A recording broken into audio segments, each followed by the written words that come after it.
Let me get this stats of this game up. Bet. We live. So we rocking and rolling, man. You already know this is our first one. We wanted to start doing, our Sunday night football lives. We were trying to find a day, like we was just talking about on offline. You got 5 Mm-hmm. girls, so you have to get them to bed. Monday, hard day to get up. I know you got a lot. You actually doing some stuff with the Broncos too. What all you got to do with the Yeah. Broncos? Like with the is it? So I know you. So I see you tweeting on their games. Are you doing like Yeah. live broadcasts? What you got going? Oh yeah. I partner with a show with Gorilla Sports Network out there Okay. in Denver. And we just talk about all topics and really going over the Broncos. And I also work with it's called The Fan out there. Okay. And that's a major network out there in Denver. Yeah. And just going there and giving my breakdown of the analysis and what's going on and things like that. Now we're doing this, and we got a lot of stuff in store. I got a lot of people want us to throw out the No Fly Zone show. Get that Yep. together with the guys. So it's a lot of opportunities out there. Just really taking as much I'm trying to take in what I can handle right now. Exactly. With these girls, and then working with kids.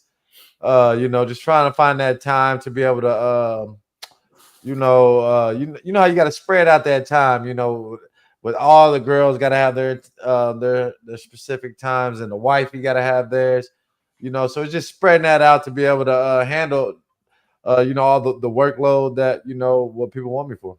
So what's the biggest transition for you right now, as far as, is it just time? Is it trying to, fulfill the football gap? Is it family? What's all this Yeah. of that for you? Because I know we talk, but sometimes, we talking about ball, we talking about this, we talking about that. So what's that biggest Yeah. thing since balls ended? Is it literally, hey man, I've come from making this amount of money, I gotta feel that? Or is it, dang, I've had 5 kids, but now I'm in a different dad role because now I'm spending so much time at home and I'm not on the road, right? We used to train, so you spend a lot of time outside the house. Hey, you got a nice house. We got to get these Yeah. bills paid, right? So that's what you did. What's that big transition for you? Yeah. Man, I've been blessed, man, to come at especially financially, coming in the league undrafted. It's not I definitely came in the poorest, Yeah. right? So that really taught me how to manage, how to be budget right, and be able to be able to sustain this down my future after football. Yeah. So and then we're blessed coming out of college. You don't have too much debt unless somebody goes get their own credit card or do something on their own. You shouldn't have any debt, coming out of college. So I was just, in those situations, man, just being able to take care of my family early, and a lot of stuff is paid for already, So really, it's just being able to just focus a lot on the kids. My biggest bill is paying for these kids' school. Exactly. You know what I mean? So that's probably the biggest thing. But that's probably the biggest transition is just I've always been a competitor and always had that itch to compete. So that would probably be one thing I'm missing. Just being in that locker room, also around the fellas, and that camaraderie, that you have with the guys. Because now I don't have that camaraderie, really. Man. That's something like, think about it. When you've been in the locker room with teammates since you were, when did we probably say really start going to the locker room? 7th, 8th grade, probably. Yeah, Probably you know 8th. what I mean? Before school, that's where we hung Yeah. out. After practice, 7th, 8th grade. So you got those 2 years, and you got 4 years of high school. That's 6. 4 more years at KU. That's 10. And then you played in the league, what, for how many? 12 years. So that's 22 straight years. That's 20. That's what I'm saying. So you got 20 straight years of just being in the locker room, being around the guys. Now I'm around straight girls all day. You know what I mean? So that's the thing that's just flipped the switch on me. Is just having to just be more daddy all the time and more of that. I used to have to flip the switch. I used to have to, football. I'm playing with that enthusiastic way. I'm in the game. That's just the way I always played. I was always fiery, had that energy. I always tried to be that energy bunny on the defense, out there on the field. But I'd have to flip that switch when I come home. And to be, you know, now I got to be the softy. I got to turn it down. You know what I mean? So now it's like that all the time now, you know, but being a dad, so or not being retired. So now it's just, you know, breaking down the game, you know, like working with these kids, trying to help them develop to be the best thing they want to be, reach their goals, right? And then also educating people on the game. You know, a lot of people they need the education of the game, and you know, not everybody's breaking it down to that totality or breaking it down to the level where they're at sometimes. So that's what I love to do, man. Be able to break down the game, give some analysis, also be able to help give some pointers, also to be able to help that player improve on their game for sure. Yeah, man. With that being said, you know, with the daughters and all that, we talking about football and all this. I know your daughter's playing softball. What's been like that transition? Because I played baseball when I was young, and I also trained a lot of softball girls and baseball boys and soccer, and I know these club sports. What's been your biggest surprise with getting into softball, like with your daughters? Like, is it the competitiveness? Is it the travel time, the cost of it, like the crazy parents, and what's been your biggest thing with getting into them? Into those softball worlds.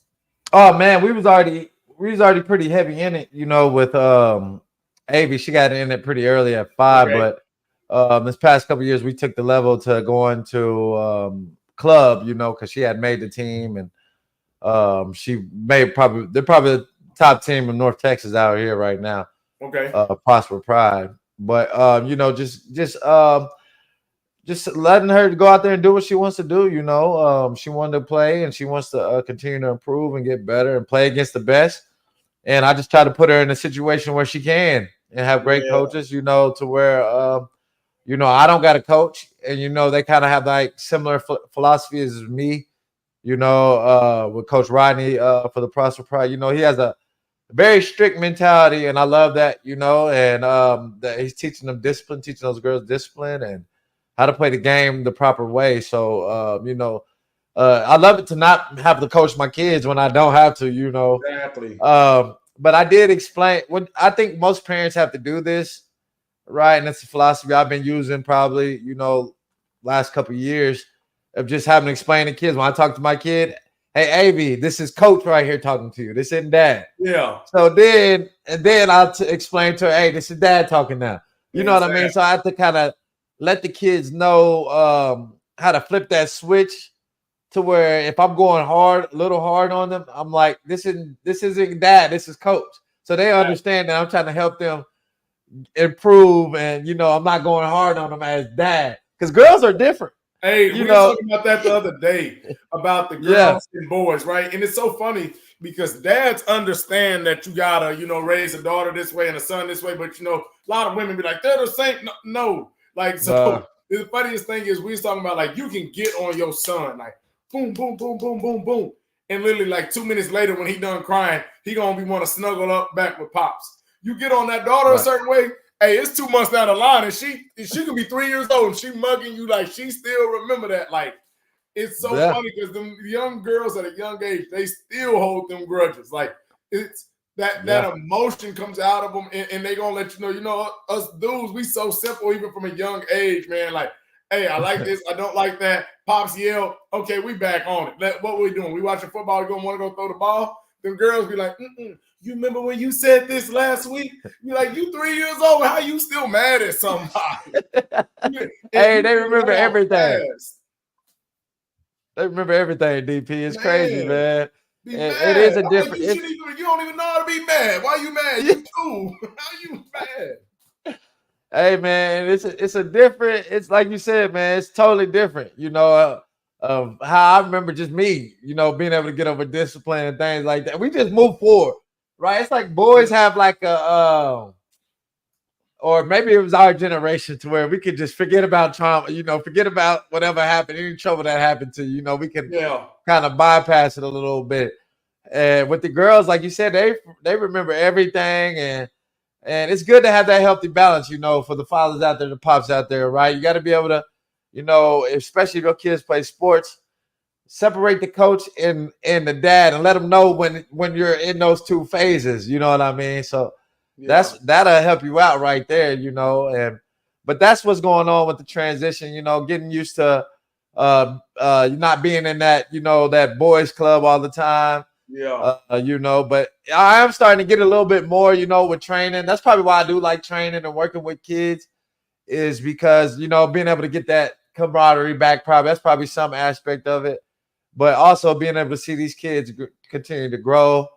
You know, they really don't have, you know, really a lot of these kids are getting a YouTube scholarship, you know, on technique and things like that, and not the fundamentals of what they need to do. Yeah. Right. So that's why I was glad to join with you.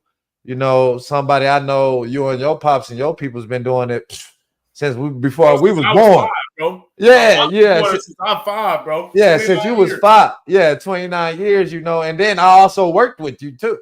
So, you know, it's different when you actually and then what people don't know is that me and you was doing in college, right? Me and DP was doing extra work together. Right? We was putting in work, grinding together, right? People don't it's different when you got your boy grinding with you. You know what I mean? Yeah, you know, because you know his work ethic, you know his mindset, you know he wants to be better.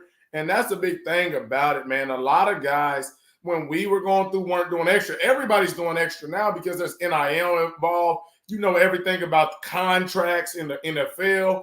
Right. You got social media to post it on. We didn't have that. So when we were grinding, we were just grinding to grind. Now there's incentive to at least show the grind. Excuse me. So that's why it's more. But I remember me and T-Pat, we used to go to the hills. I was working with receivers. Shoot, Perry Ellis, KU basketball. I was working with him. Like when he first got up there, he was having a transition of trying to get in shape. So my junior year, I was training him over at Lawrence High School.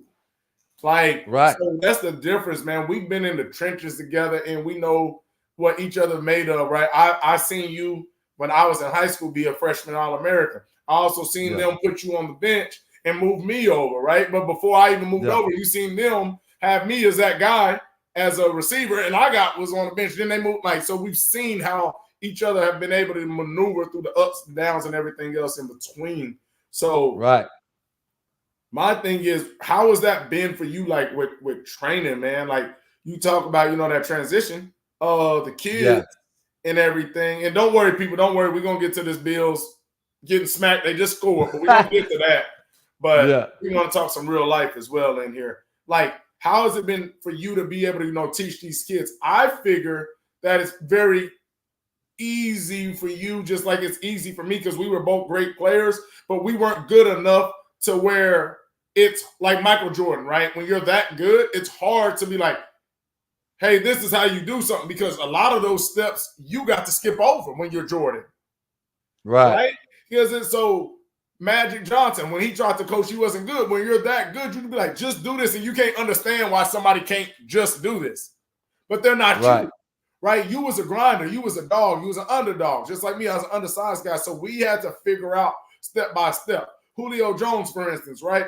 Works his tail off. But when you that big, that fast, that strong, sometimes it might be hard to tell a receiver to do this, this, and this, because you'd be like, I never have to do that. Why you just didn't do this? He'd be like, because I ain't that fast and strong. I got to do a couple other things to get open. How's that transition been for you?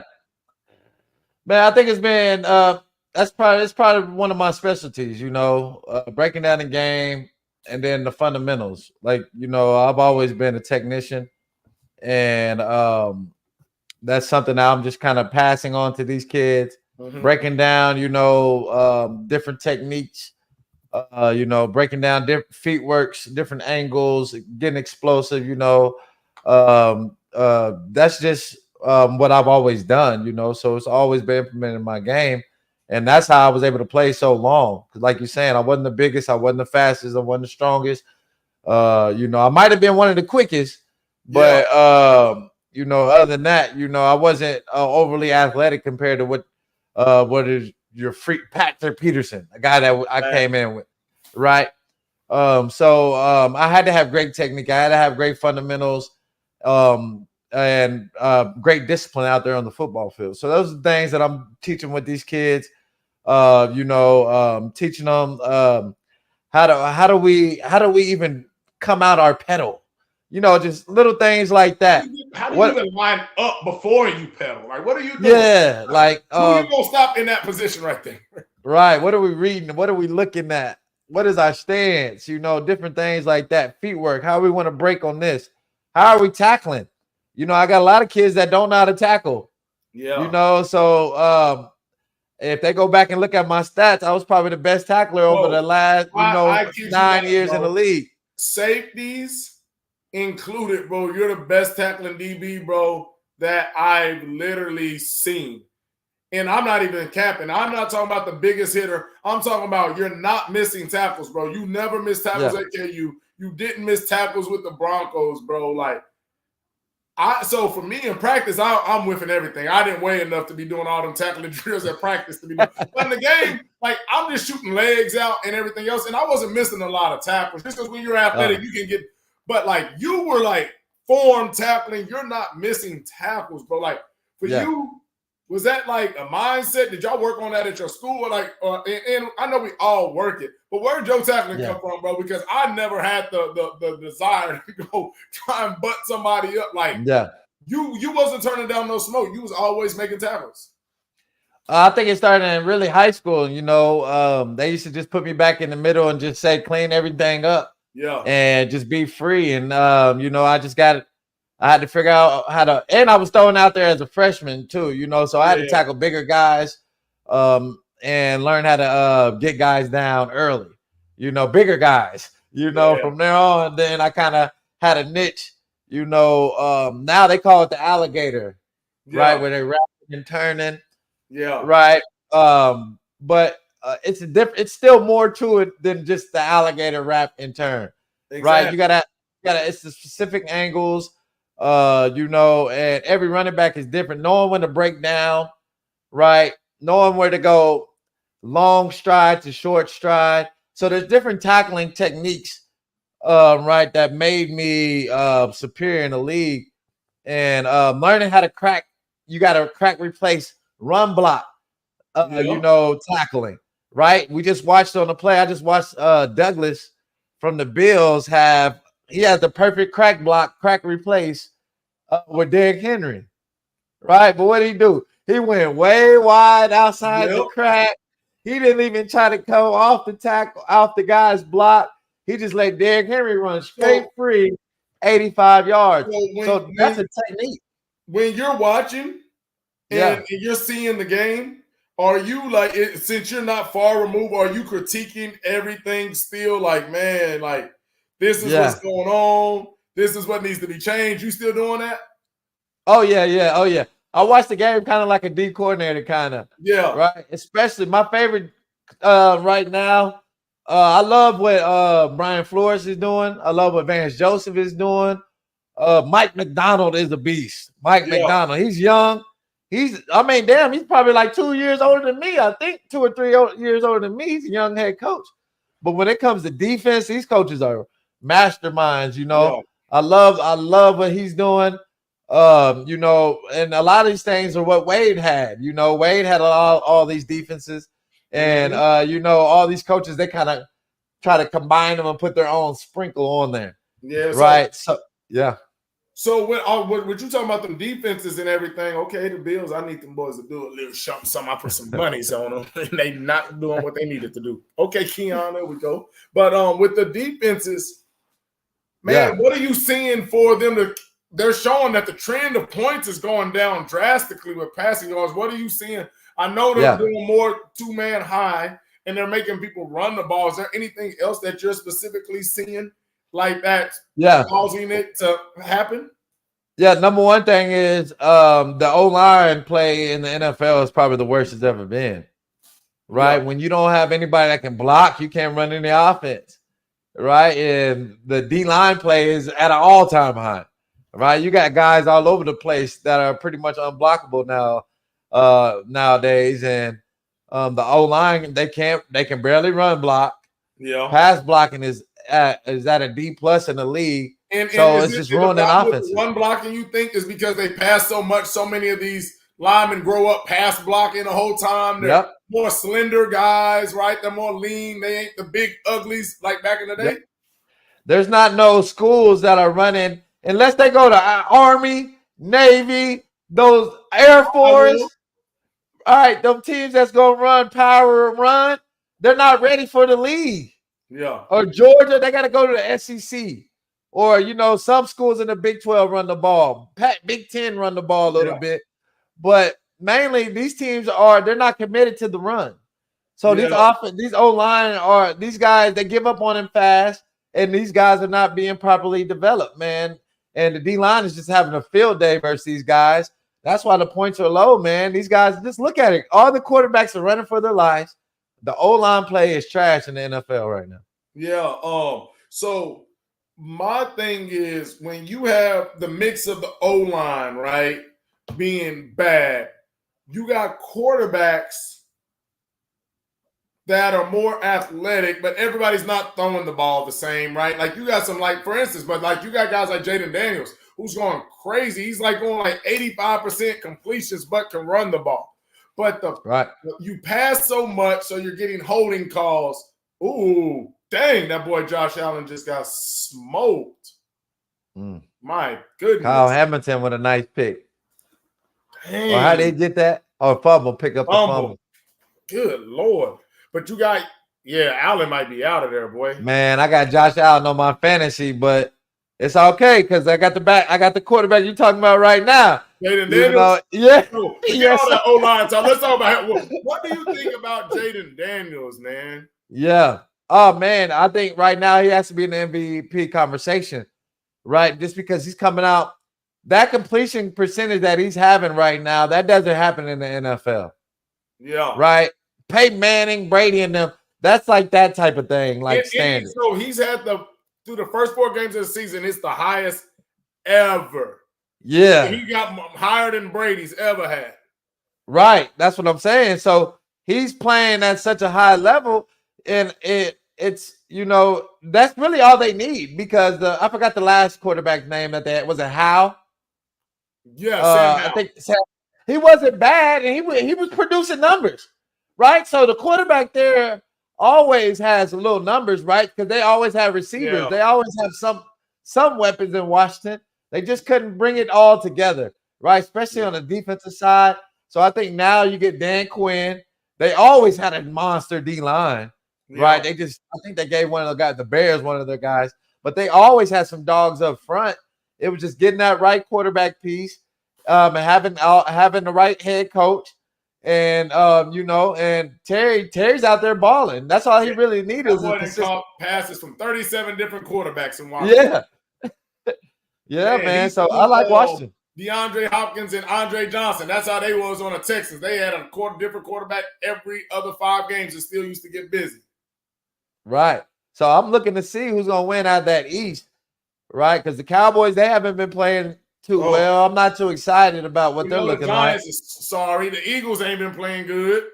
Yeah, so it's pretty wide open, I think Washington can definitely make some noise, because right now we look at Jalen Hurts. He's been high turnover prone right now. He's not playing very well. The receivers are injured, banged up. Their team is banged up right now. So they could sneak in get an early lead and sneak in the NFC East. Try to jump the Cowboys, the Giants, and the Eagles. So it's going to be interesting to see what happens in that division. Oh, there's Derrick Henry. Watching the Chiefs games? Yeah. Oh, yeah. What do you think's been Mahomes' problem this year, right? Kelsey's looking like he's not as fast and agile, which we expect. Last year they had 200-yard games. And we know they are. People's like, well, they're doubling them. And I'm like, y'all keep saying that as if this is the first year they're doubling Kelsey. Boy's about to retire next year. They've been doubling him. Mahomes has made a lot of bad throws that have missed. This is the first time in his career where he started like the first 4 games with an interception in every first quarter of the game. Like, what are you seeing? Is it just, man, him trying to do too much, him lazy footwork? What do you think's going on with Mahomes right now? He's just doing what he always does. They just catching him now. Mahomes isn't changing anything on his game, right? And he's always been pretty careless, right? But guys just didn't get the picks, Yeah. right? So he's always an extra chance, and he gonna make you pay on that extra chance. right. Yeah, and that's Mahomes, right? He's gonna give you a chance to get picks.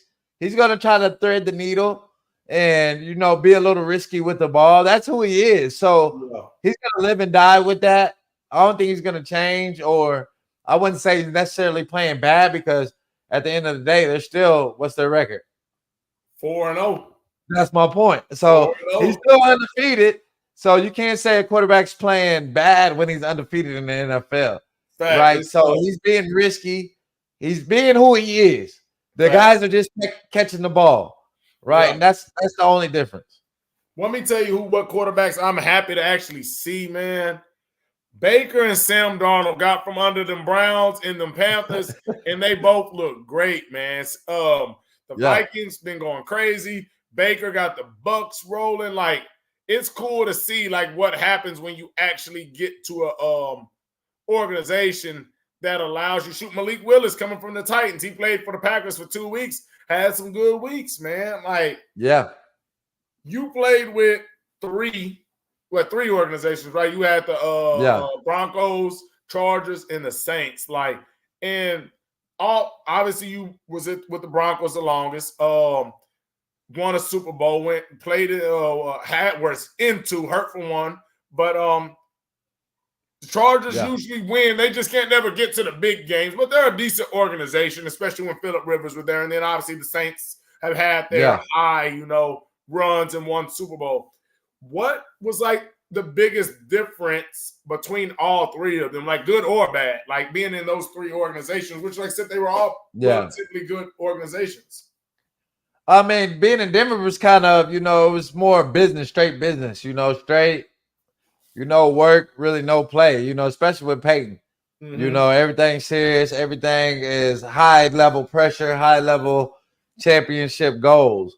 So it was always like that. So it was never, really relaxed, environment in Denver at that time, so it was always pretty on the edge.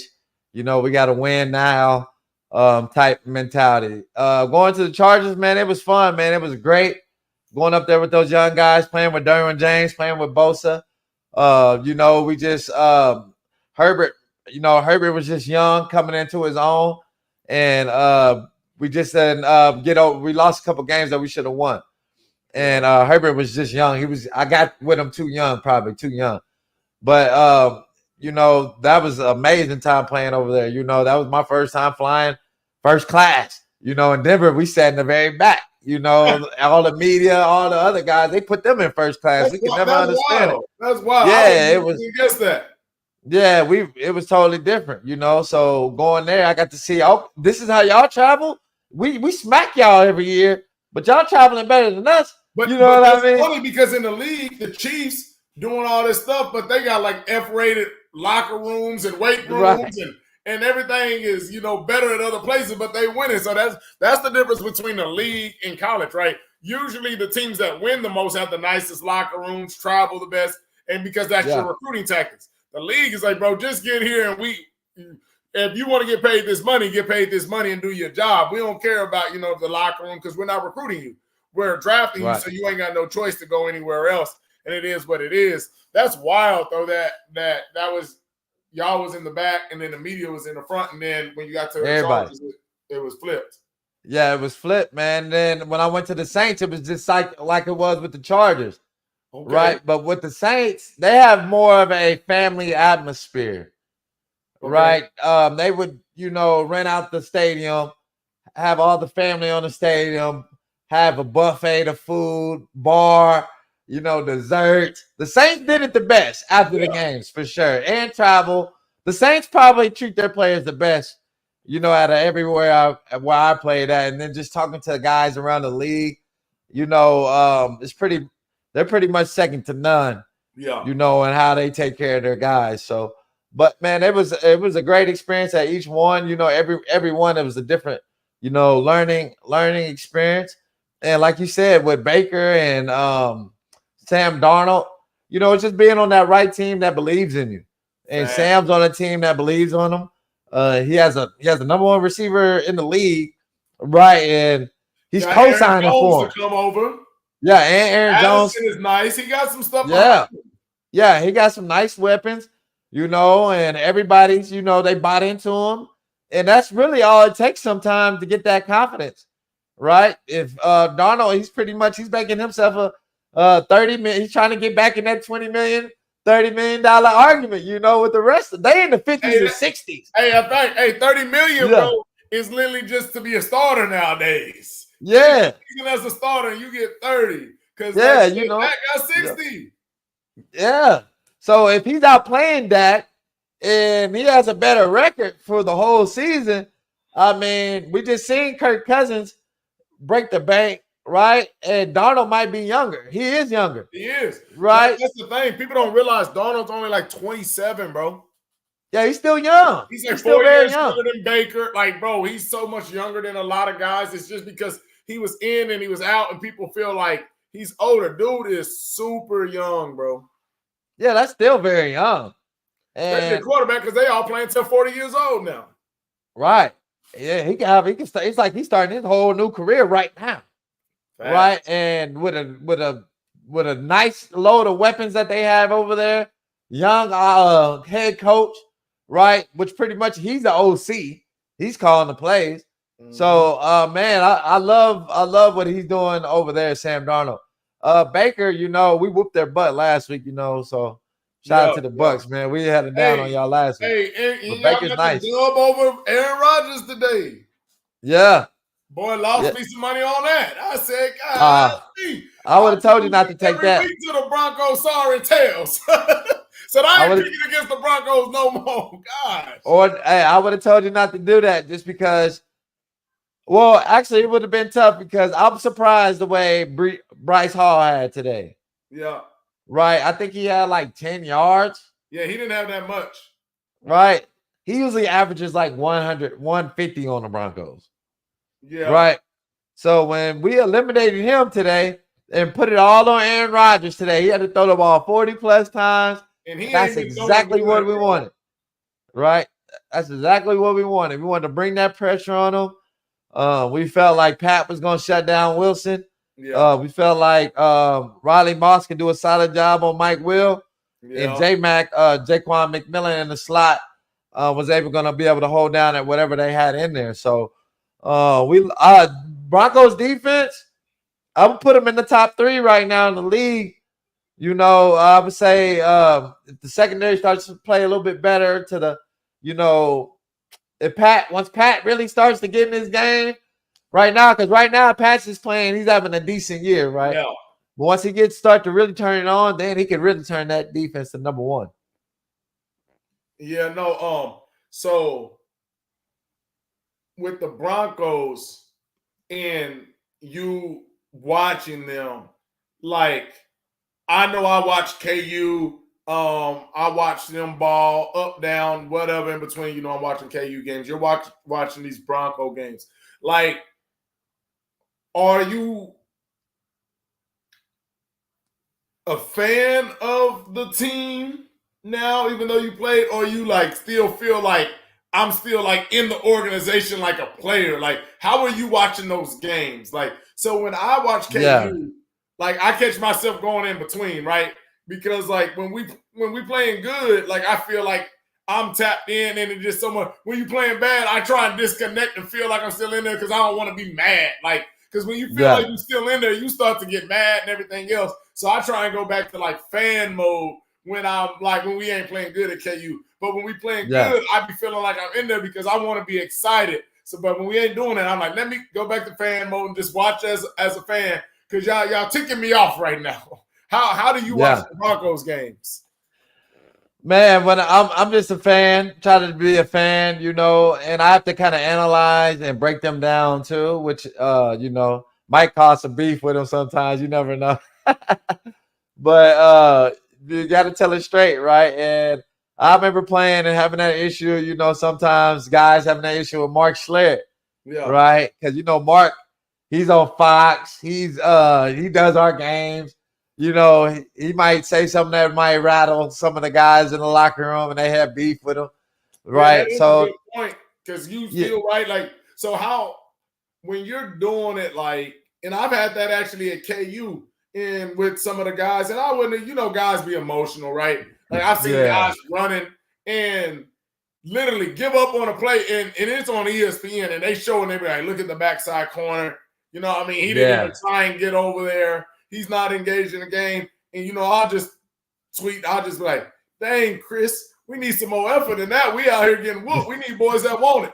And mind you, they see on film they gave no effort. They mad at you like you made them give no effort. So I know that's a slick little road to really be on, because if you're in there and if you go back and then you want to keep those good graces, but you also want to stay as true as possible, because if you're only being biased, then it's like we can't really have this guy on our team or on ESPN or a higher level because he don't want to make those guys mad, right? Because a lot of guys yeah, is tough on him. It's like I was a player too, but you're not talking bad about him. You're talking the game.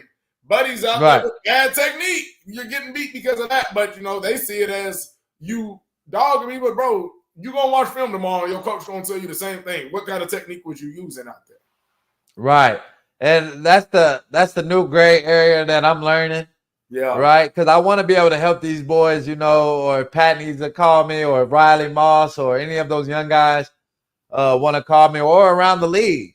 Right. Dealing with, with a lot of the young corners around the league, being able to break them down and not having an offense. Everybody, these younger boys can get offended a lot faster. All the old heads hating. Bro, Yeah. I'm making an objective statement on what you're literally doing and putting on film, and they want to call you hating. Let me tell you the craziest thing is, though, like I'm like, especially for the job I do as a trainer, there's no other trainer in America, bro, that would dare do what I do when I go on to IG. Like, if you made a terrible play, bro, right, I'm gonna make it funny and some comments gonna go crazy. I'm not gonna tag you, but I'm gonna do it, right? But all these other trainers, right, they're trying to get every pro guy and want to be the most liked and this and that. But I'm like, bro, I'm commentating the game. Yes, I'm making it funny. And it's crazy because I've been doing this for years now.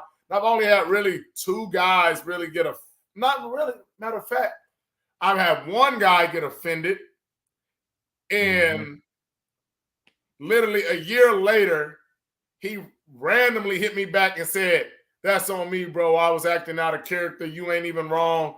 I was out there. What you said was right?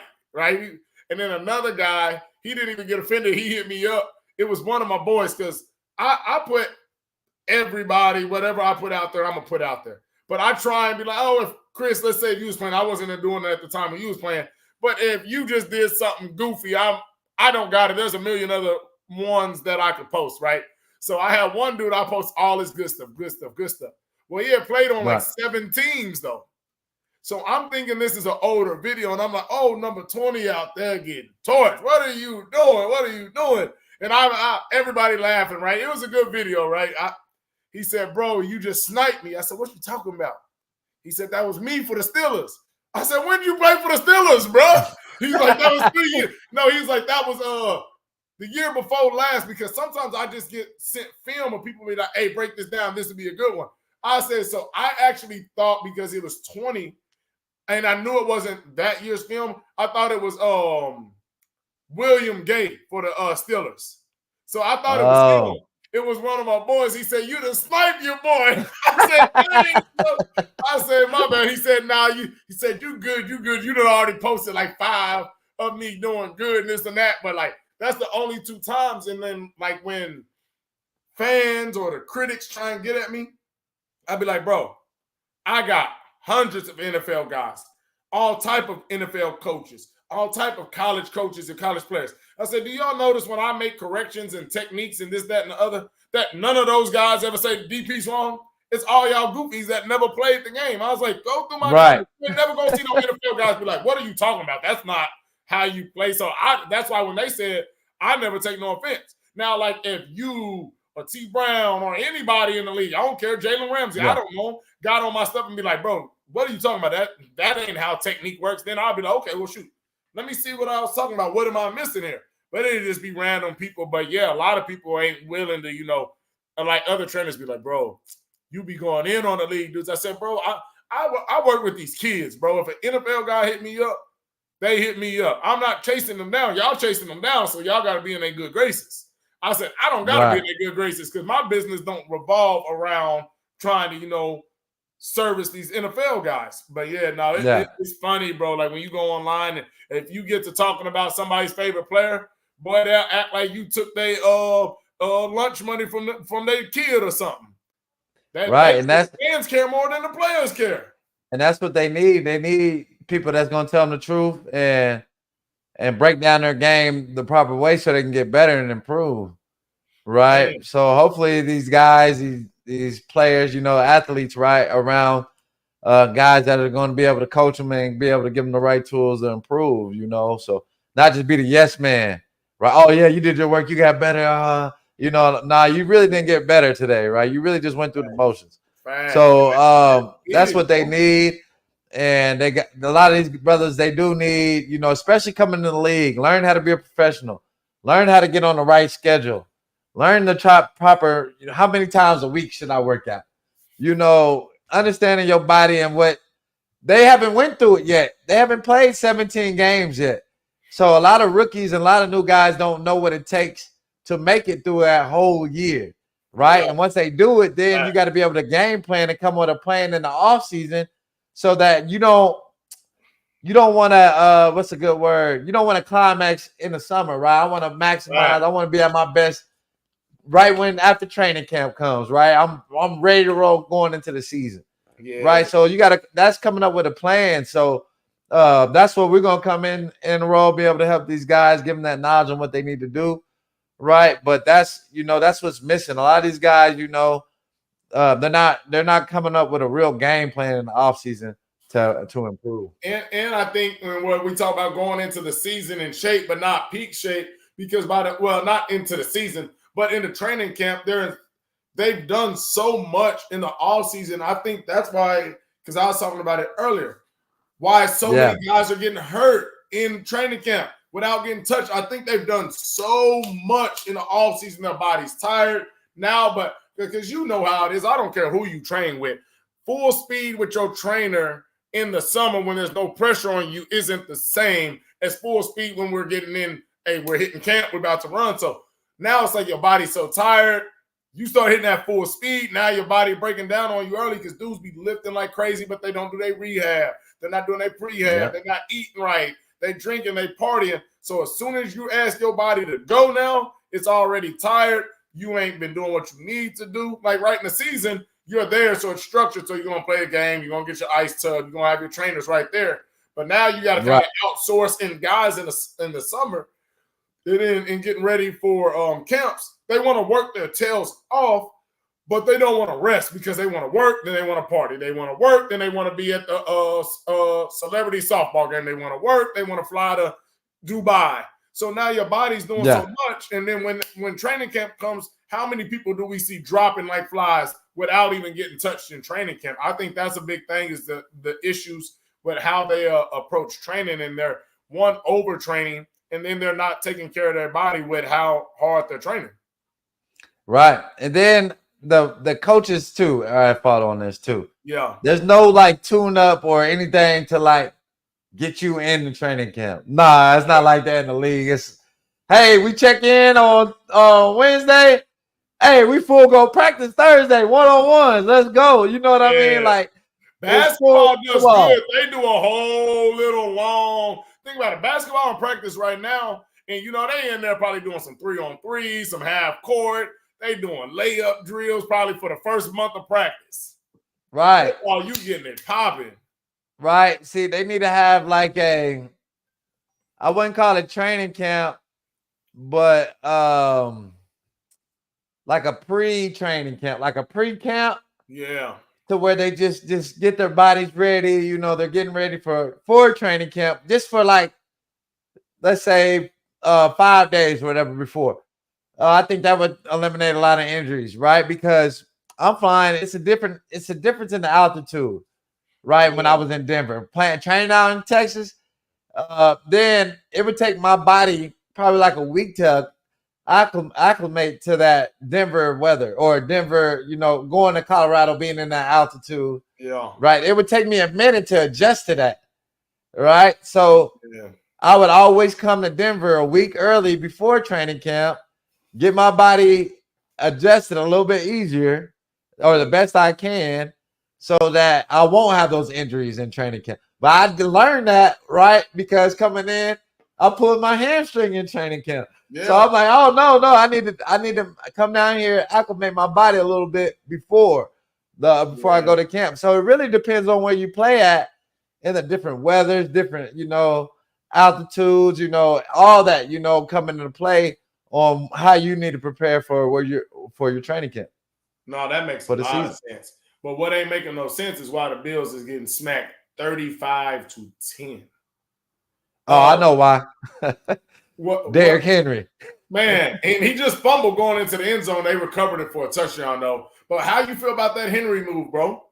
Like, does that put them over the top? Like, we know they lost at the end of the game to the Chiefs first game. That's first game of the season, right? That's the difference. And people aren't playing preseason no more. So back in the day, people played preseason games, half a games, full games, the starting guys, right? Now we got most starters ain't touching a down in the preseason no more. Yeah. One, let's talk about what do you think that move does for Baltimore in the long run with Derrick Henry? And then two, talk about the difference, even if what you're seeing now, and did you start seeing that preseason change by the time you got in and out the league? How's that preseason change? And were you a part of the beginningness of, starters, we ain't doing that, or was y'all still grinding? So what you think about Henry for these boys, man? Yeah. Man, Derrick Henry is the perfect piece for Baltimore. Every year I was in the league, they're always number one rushing in the league. Yeah. Right. They're always number one at the end of the year. Who was back there? Yeah, it didn't matter. They're always number one. And they always had 100-yard game streak. Yeah. And that's just what they're known for. They're known for being physical and running. So Derrick Henry going there is like, that's a dream made in heaven right there for them. Being able to have this guy that's physical. Only difference is that I would say they might have issues with is this guy loves to be in an I formation or in a home back, right? Yeah. So they might have to do a little bit more pistol. They might have to figure out different ways, to be able to disguise where they run the ball because, but Lamar, because he likes that running back to be right on his hip, for those RPOs and things like that. Today because he got 18 for 182. Yeah. So keep doing what they're doing today. And the Bills just aren't good on the run defense. And Henry goes still fast to be that dang old, that running back, and that tall and big. Oh, man, he's a freak athlete. Some guys are just different, right? And King Henry, he's definitely one. And you see guys still don't want to tackle him in that open field, right? A lot of guys, they can go catch Henry. They can go catch him. They don't want to catch him, right? They don't want to hit him. That stiff arm gonna come with it. He throwing people like Thanos with that stiff arm. Yeah, man. They rather just show that they running a little bit hard, but they can go catch them. I mean, they acting out there, man. Some of them DBs can go. They don't want any of that contact with them, right? And when we played Henry, we were like, "Hey, we're gonna gang tackle this guy, man. Nobody gets on a one-on-one, right? That was kind of our goal. He never had big games versus when I played him, but I mean, you see it every week, man. He's capable of going for 100 every week. So that's definitely a huge piece. And on the what was the second question again? Preseason, because we talked preseason, about right? Sloppy. Some of these teams come in because guys just aren't playing.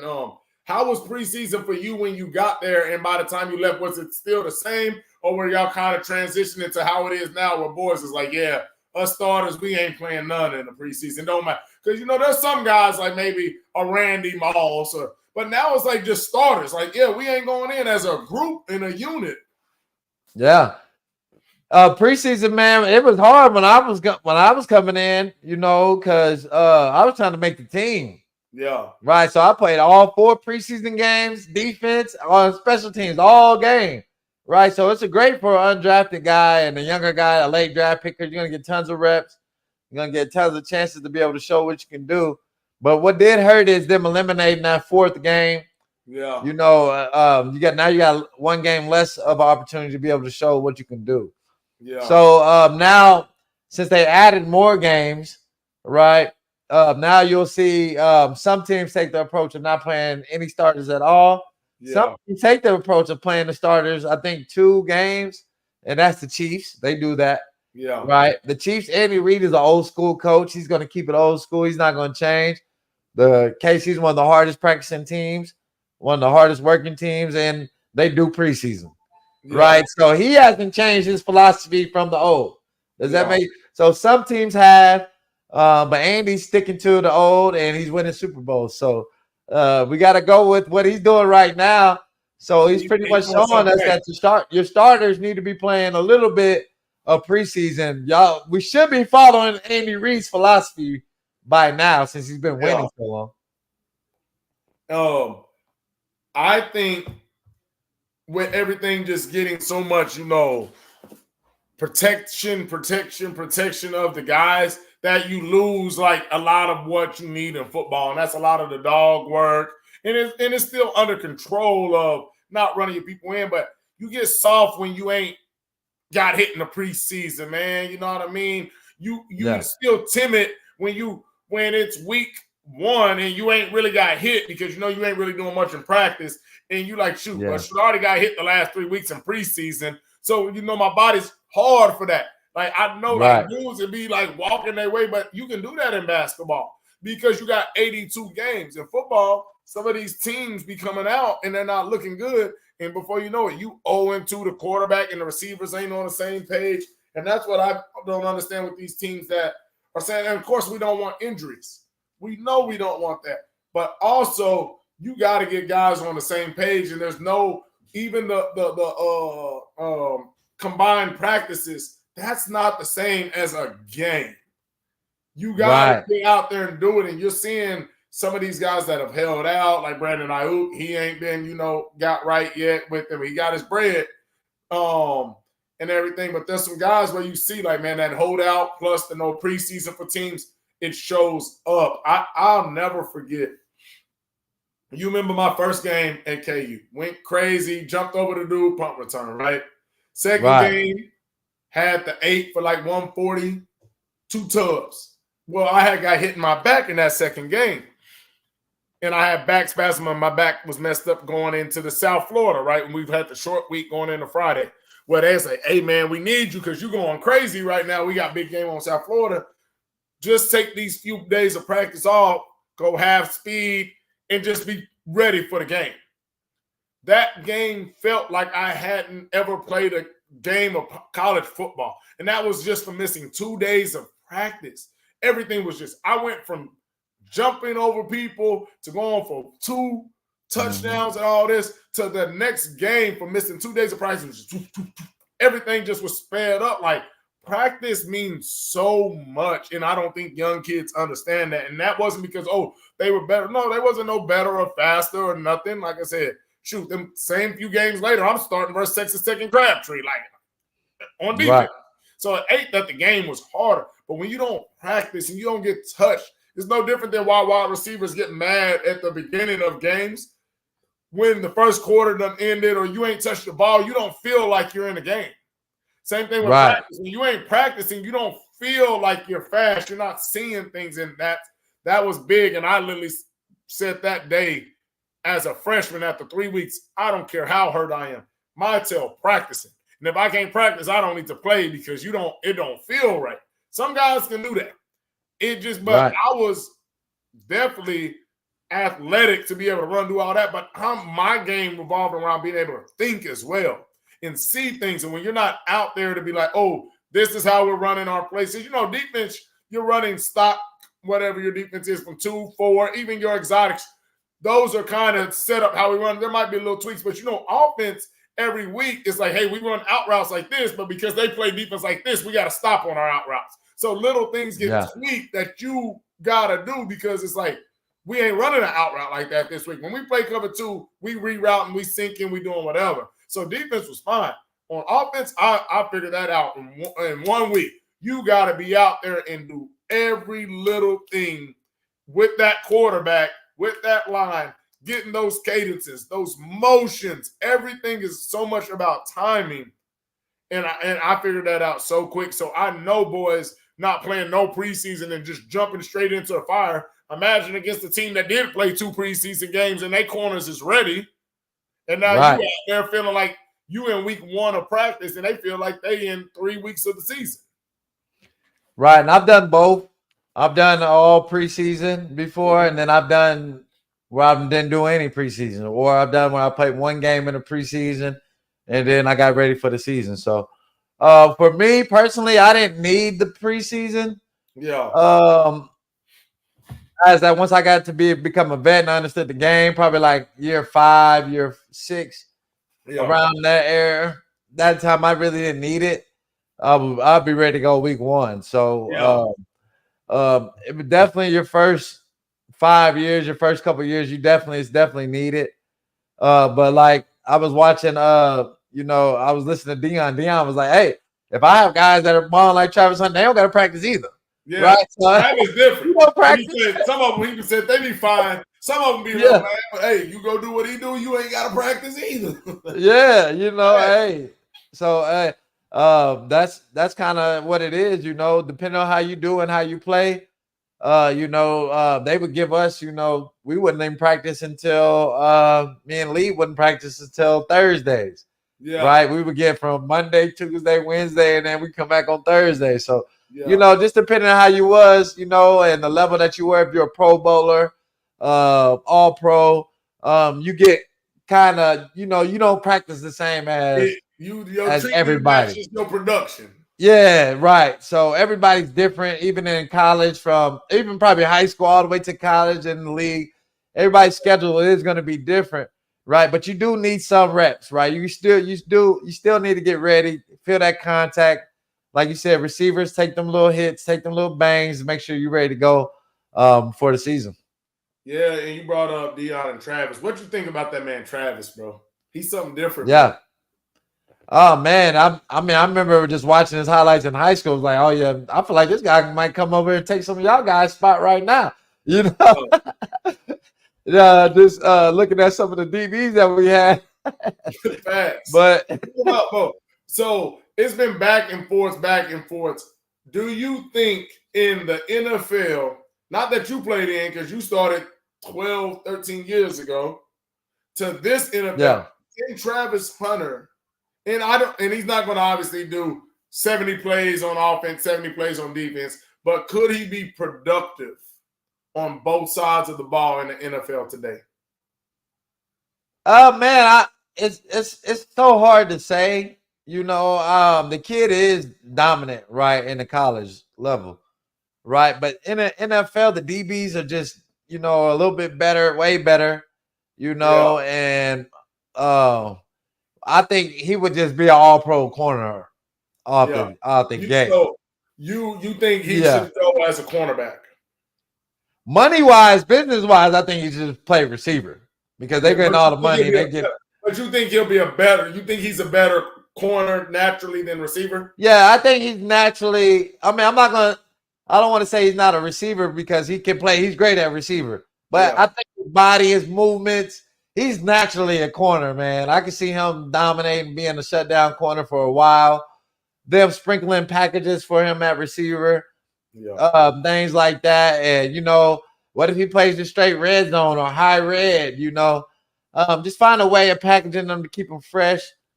Because it does take your body, it takes a lot more out of you, man. It's 17 games.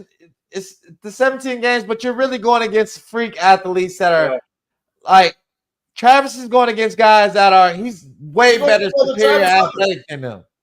Right? Yeah. When he gets in the NFL, there's tons of guys superior athletic. Does that make sense? Like, you're not the only one athletic out here that can run.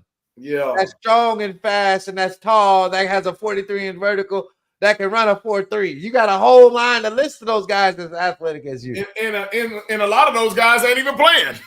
Yeah. Because there's so many other guys like that. Yeah. So I definitely think he's capable of playing both ways if he wants to do it. right? I don't know how many years he can do it, right? But I don't want to like. It's hard to put a cap on this kid. He's been able to dominate. Picks almost every week, fumbles, causing fumbles. Touchdown. Yeah, yeah, having playing 100 and some snaps a week. So it's hard to put you don't want to put like a cage on this guy. But me, in my opinion, business wise, I'm a receiver. Why? Because they're paying me almost $40 million to play receiver. The corner, they're only paying me 25 to 20 million. So business wise, to play receiver in this league too, because he can't do nothing against you. Yeah, they can't touch me. I can just run and go catch the fade, run your routes, you know what I mean, and get my 40 mil. Right? Corner wise, I think accolade wise, he would have more accolades, more Pro Bowls, all that, at the corner position.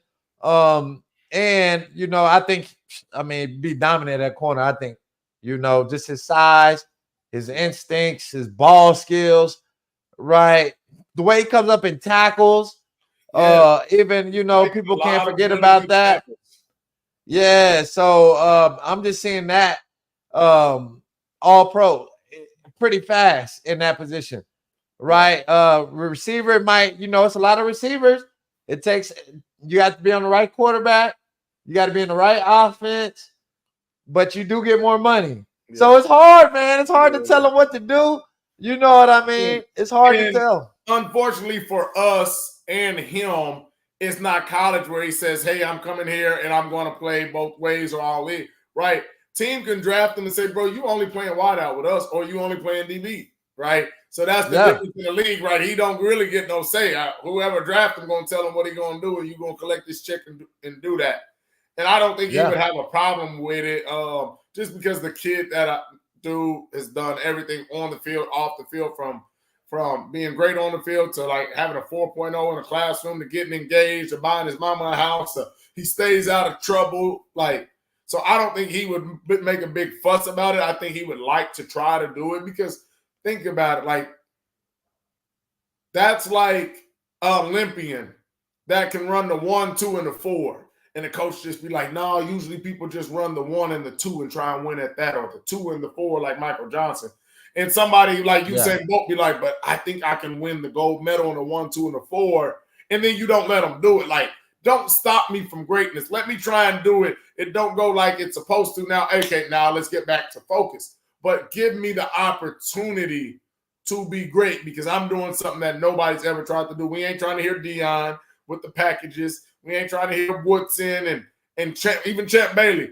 I'm talking about a guy that more than a bomb like Dion and them used to run on streaks. Give me a chance to be a receiver and a DB. And even if I'm only playing 30% of the wide receiver snaps, don't give me 5 snaps. Let me go out there and be a wide receiver and see if I can go get 5 to 6 catches a game on my 30 snaps because, y'all drawing, regardless of it's some hitches, some little jet shovel passes or whatever. I hope that somebody gives him an opportunity to do it just because how many other guys will ever be in his position for somebody to say even have a valid reason for you to give them to him. I played both ways at KU, but I played offense and then I played defense. Now in high school, I was doing what Travis was doing and as long with special teams. But to be good enough to even have an argument, right? Charles Woodson and Dion and Champ Bailey didn't have a real argument to be like, no, I should really be playing receiver a lot of the time, other than go run far. Travis got an argument to say, no, I want to play receiver, or no, I want to be DB, and I want to do them both because there's only maybe 1 or 2 guys that even have more yards than him this year. He got the touchdowns. He got the pick. It's like, what are we arguing about? When we look at guys across the nation, my stats are speaking bigger and better than everybody. And I'm doing this with an O-line that finally just started blocking last week. Imagine imagine putting Travis Hunter at Ohio State, Georgia, Alabama, because remember, he's this good at Colorado. Imagine putting him around guys that are just as good as him, and all he has to do is worry about his man. Or the defense can't try and double and triple team him because you got guys like Ryan Williams, who's 17 years old, going crazy. That kid is special. Yeah, that's a good That's a good transition from Travis, because Travis gonna have a great pro, whatever he decides. I'm pretty sure with Prime, he has great mentors. I think he might be with Clutch Sports and them guys. So I don't know who he's with yet, but I'm pretty sure he has a pretty good group around him. And from what I'm hearing, this kid is an A+ kid, with Travis. Yeah. So the sky's the limit with him. So whatever position he wants to do, hey, we're here for you, man. Support you, whatever we can to help. But with Ryan Williams, man, that kid, 17 years old, out there doing what he's doing versus Georgia, crazy. And the balance and him spinning, catching the ball control. Those are things.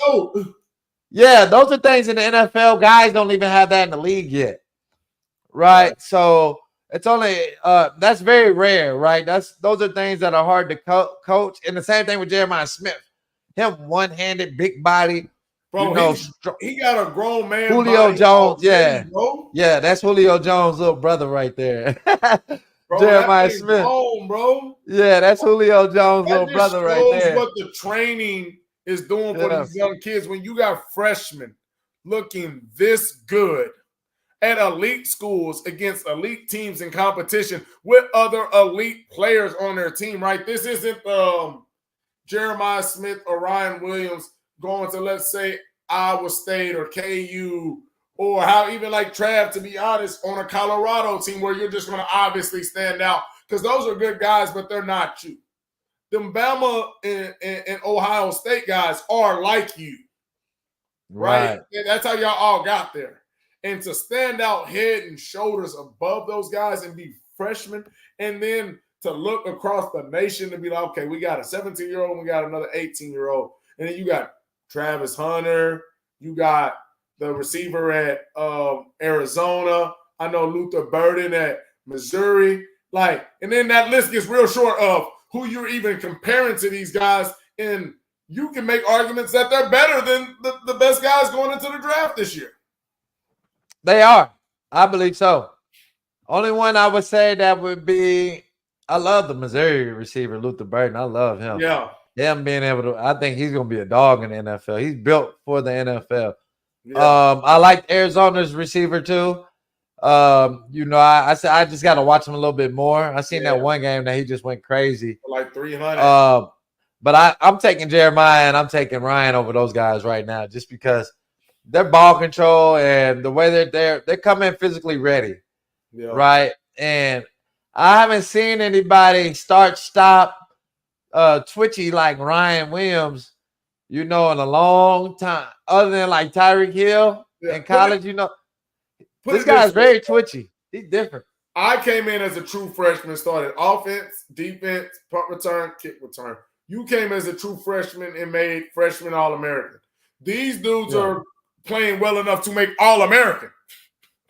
Yeah. Not no freshman All-American, not no SEC first team, not no SEC first team. These dudes are playing well enough to make All-American off of what they're doing, bro. Yeah. That's different. Yeah. When I came in and I was doing all that, bro, I was still even when I was balling on either side of the ball, it's still I still knew I was a freshman and had a long way to go. These dudes are at the top, and not saying they won't get better, but these dudes are already at the top of the food chain. Any school right now, if they was just to randomly just say, you know what, I want to test my market. Y'all see, we freshmen, any school is going to pay both them boys probably $2 million to come. Because they're playing quarterbacks that are just decent at schools, 1.5 and 2, and of course it's quarterback. But these are game changers that you know what you're getting. Them boys getting whatever bag they want if they was elite, because they're that no school in the nation wouldn't try and scrape up every dollar they can to get those two kids, man. Ryan Williams, body control, and I've seen him catch the ball. He got that different type of twitch. You know what I'm saying? And it's not too many guys that have that. His is very explosive, right? Did he turn the corner on those Georgia boys like that? Bro. That's different, those right? Other guys like him that was getting recruited. Yeah, that's not just happening. You're not just doing that as a 17-year-old, right? This guy, He's definitely on a whole nother level. Ryan Williams. I think I would have to put him above Jeremiah Smith, even though I like Smith. Yeah. Right. I just think Williams has got a little bit different when he touched the ball, when he got the ball in his hands. Right. He has a different type of yak. And it's going to be interesting to see. The college football is different now, right? This is kind of like all pool play. And then we'll see the best, who's going to be the best in pool play. And then once we get to the tournament, it's on, right? It's new playoffs. So they'll see each other again. They definitely have a great chance to match up again. I definitely want to see that Bama versus Georgia game again because that was a real game. Crazy, bro. 28-0 and then 28-7, 30-7, and then Georgia just started going crazy. Beck was playing trash. He looked like he was trying to throw the game.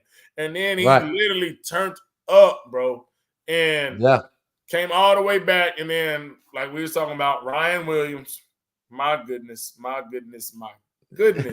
One play, bro, and shut the house down on them boys. And when I seen that, I was looking at Smith and Williams, and I'm still going back and forth about them because I'm just looking at, because they're like, who would you have to take right now? Like in college, I 100% love Williams, but in the league, man, just with that big body and just being able to take hits and be a true one wide receiver, I like Williams. Smith's build just for NFL, but in college, when it's wide open in that field, you're gonna catch that ball because DBs aren't on you, right? Like that's what I love about Smith, the contested catch, the over the middle catch, which a lot's gonna happen in the league. Yeah. Williams is wide open because he's just such a dog. He's separating from guys, and even the one that old buddy tipped in, he caught, bro. He's so athletic, bro. I'm impressed with them dudes. Like, you played with me, and enough guys that played with me or against me know it when I say, like, regardless of me going to the league or not, when I stepped on the field, a lot of times there wasn't going to be too many guys that were shifty or just made more exciting plays or that impressed me. Like, there were some guys that were better than me, but it wasn't like, man, I'm impressed with how he moves. You just, there's just some guys that are just good wide receivers, right? Like, for instance, Adam Thielen. We'll just go with like an Adam Thielen or something. And you be like, man, like, he don't do nothing that's crazy. He just does it right. And then you got a Tyreek Hill or Amari Cooper. When Amari's running his routes, you're like, oh my gosh. Jerry Jeudy, when he's snapping, it's like, oh my gosh, Tyreek's speed. And you just got some guys that are like, bro, they know how to get open, like Wes Welker, right? It's like, bro, nothing you doing, like, you just getting open because you know how to play this game. When I watch Ryan and I watch Smith, I am impressed every time to the max of like, bro, if these dudes were how college football is, 6th year or 7th year seniors because they got the COVID and red shirt and the red shirt, I would still be impressed if these guys were 6-year seniors the way they're playing. And the fact that they are true freshmen and 1-17 is just mind-boggling at this point. Maybe 2021 going into the league. Just think about it. He might be in the league and not be 21. Yeah, because if he's 17 now, he'll just probably have turned 20 because he'll be 18 next year. 19 is junior year and declaring because I know he ain't going past that. So he's going to be declaring, and I don't know when his birthday is, but he'll probably be like 20 in 2 days, like Buddy for the Jets, the backup running back. He got to college like at 16, but he was jacked up. Super free. Yeah, he was already big. So it's going to be first touchdown at 20 in like 3 weeks. Right. Yeah, it's going to be interesting to see when he comes out. They're both will come out and be, the first two, whatever one they want, right? It's really a hit or miss. If you want a physical receiver, Julio type, or do you want like a Justin Jefferson type? Yeah. Right. With a little bit, might have a little bit more juice. Yeah. Right. With Williams. So that's kind of like your options of what you like, what team you need. Right. And I'm excited about the college football, man. I'm only down, because my Jayhawks aren't playing well right now. We keep letting games slip away. I'm gonna keep repping. Yeah, but we still rocking with Coach Lance and rocking with Travis and what they got going over there.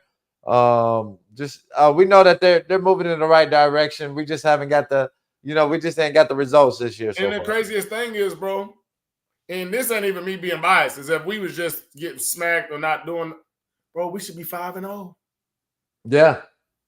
Literally every game, bro. The first 3 games that we lost, we were winning by double digits in each of them.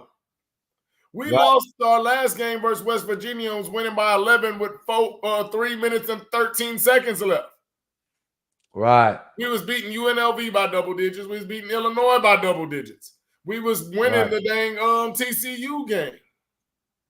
Right. Like, that's what sucks the most is, and I don't even say we got to win all of them, which we obviously when you up double digits, you're hoping to win it.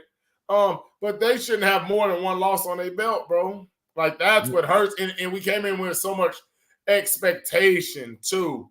And that's what hurt the most is that we have so much talent on the team and we can be so great, but boys is just out there like not making the play when needed. I know Daniels is coming off of, multiple injury seasons and he's lost a lot of confidence. You can just tell. And I think that's really the biggest factor is if Daniels was confident, man, we would be literally looking at that Big 12 title because I'm looking at the Big 12 right now and it's wide open as it's ever been.